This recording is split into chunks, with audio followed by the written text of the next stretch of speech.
DayOne continues from TV1 in New York. Once again, Diane Sawyer. 2 days ago, Americans did what we've been doing for the past 219 years now, celebrating our independence. But tonight, we are going to visit another part of America where it seems independence has been lost.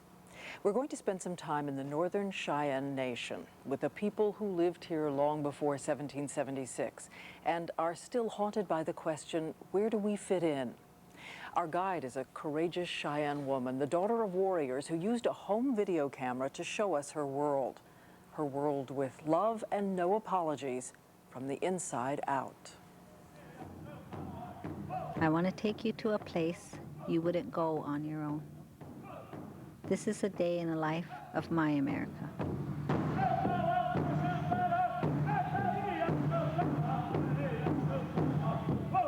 My name is Charlene Waters. I live on the Northern Cheyenne Reservation. Life is different here. I know that because on the reservation, the average Northern Cheyenne is dead before they're 45. I'm 40.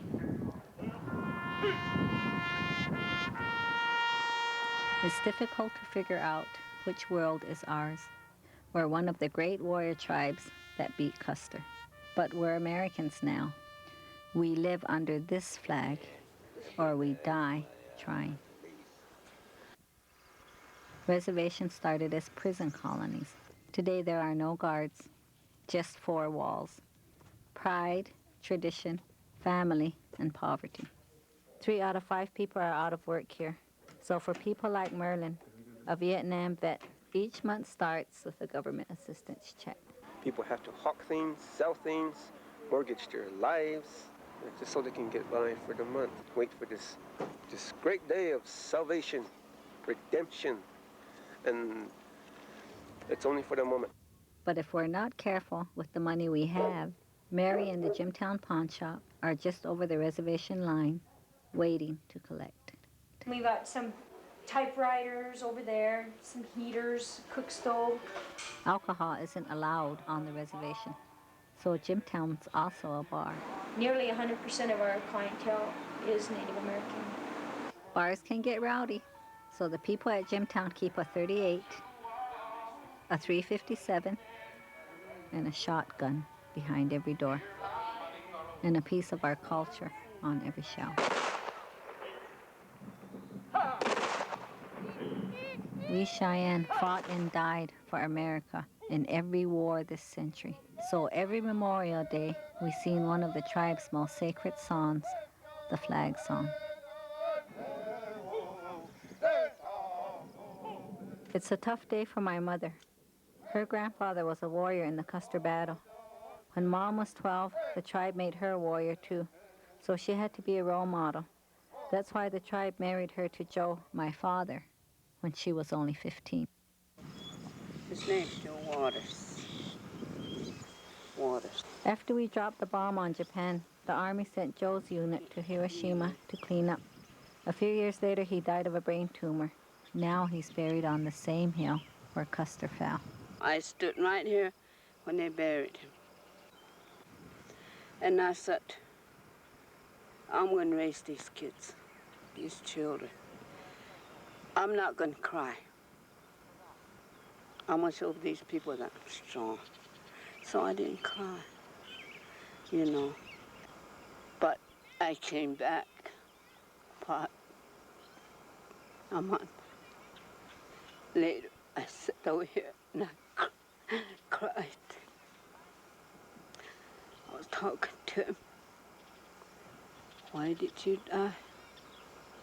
Why did you leave me all these children, you know? Joe is buried with the Americans. Grandfather fought against America on the other side of the hill. It's a hill my mom has spent her whole life climbing. On this ridge, a granite pillar stands over the mass grave of soldiers killed in the Battle of the Little Bighorn, June 25th and 26th, 1876. Although I hear other stories about the Custer battle fight, I always think about my grandfather when he tells these stories, because he was there, you know. Grandfather said Custer smoked a peace pipe, then betrayed us. And this one medicine man said, if you double-cross the Cheyennes in the future, that's how you're going to end up. That's you in the ashes. There'll be nothing left of you. Why? Why can't we be tough Cheyennes like we were in those days? You know, it would be great. So I told my children about these stories about who did what at that time, what chief did this, you know, so that they will know and be proud of themselves. Pride is a dangerous tool. Too much and you end up like Custer, but not enough and you end up like some of us. I used to dress up my little sister Felix for powwows when we were kids. That's her on the left next to me. She used to follow me around, but she's grown now.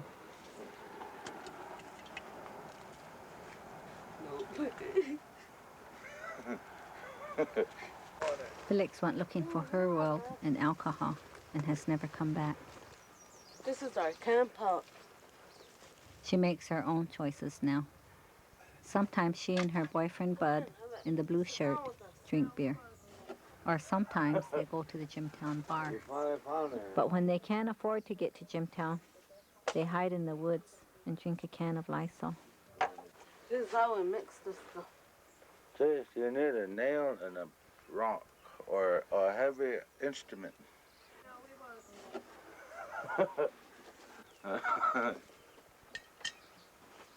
I got good at this. My dad used to mix this all the time. They call it Cheyenne champagne.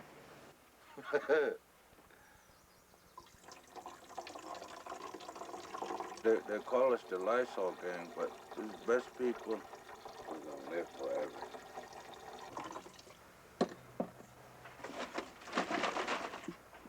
Gee, that's gonna be too stout, but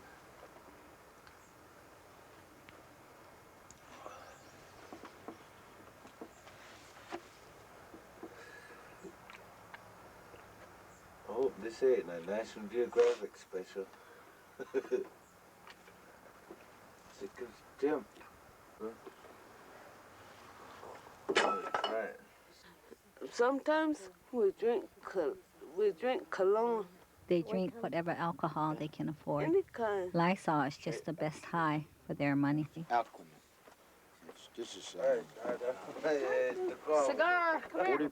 40 proof, and this is 70 proof. Sometimes this is on sale.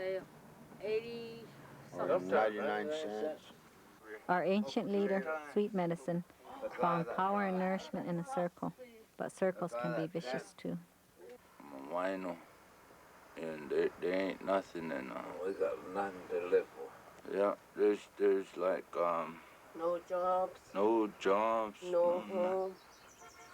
no jobs, no home, no nothing. Just call me lonesome, heartbroken, then Me, some. I have a family. She's got a good family. I have a family that loves me. My sister has given up. We've tried everything to stop her drinking. There's no reaching Felix or her veteran friends. And what makes their pain cut deeper A fighting Cheyenne never dies. is what's left of their pride. Fighting Yes, sir. Cheyenne. Here and To me, being a Cheyenne is the damnedest, bestest thing you can ever experience. The damnedest thing. Oh, no, he knows everything. Because we're people. The best wars on the prairie. We kick Custer's ass. All of us guys sitting here, our grandpas, they kick Custer's ass. I don't mean to say, excuse me. We kick Custer's ass. It's starting to get carried away.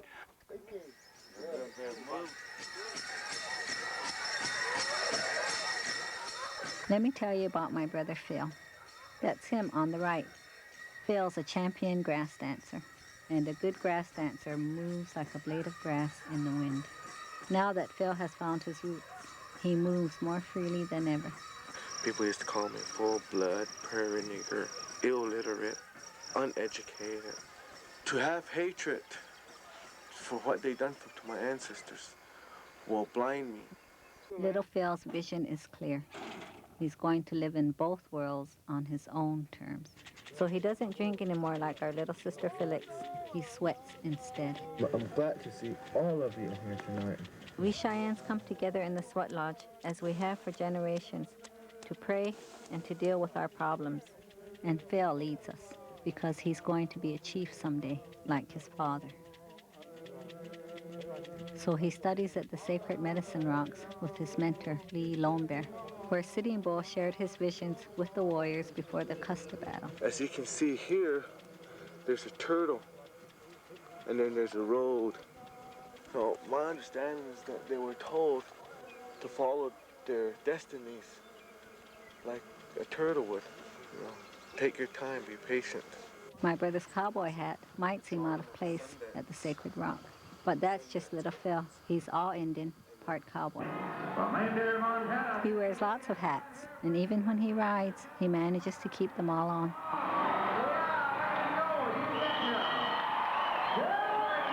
Little Phil is the world Indian champion bronc rider, and with our help, he runs a rodeo school, too, where some whites have their first contact with Indians. Don't start pumping your rank. Only amateurs do that. And where Phil teaches the Indian kids how to be a cowboy like him. Through my spiritual ways and my connection on being Indian, I can adapt to anything.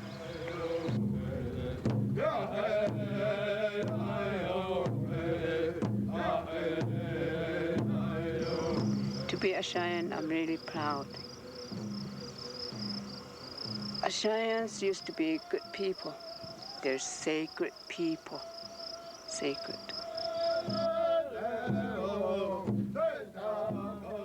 The old Cheyenne ways have helped some of us face our two Americas. I've gone from being on food stamps to being a treasurer of the tribe because I want to be a survivor like my mother. And I want to teach my children the Cheyenne ways, but in order for me to do so, I have to be honest about who we are right now. All the veterans, parade rest.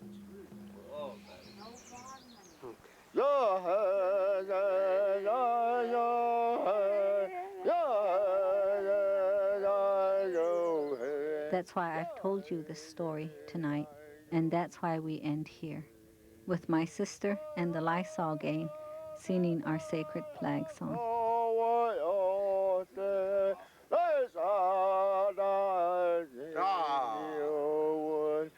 Because in my America, there's work to be done, and the Lysol gang had it right.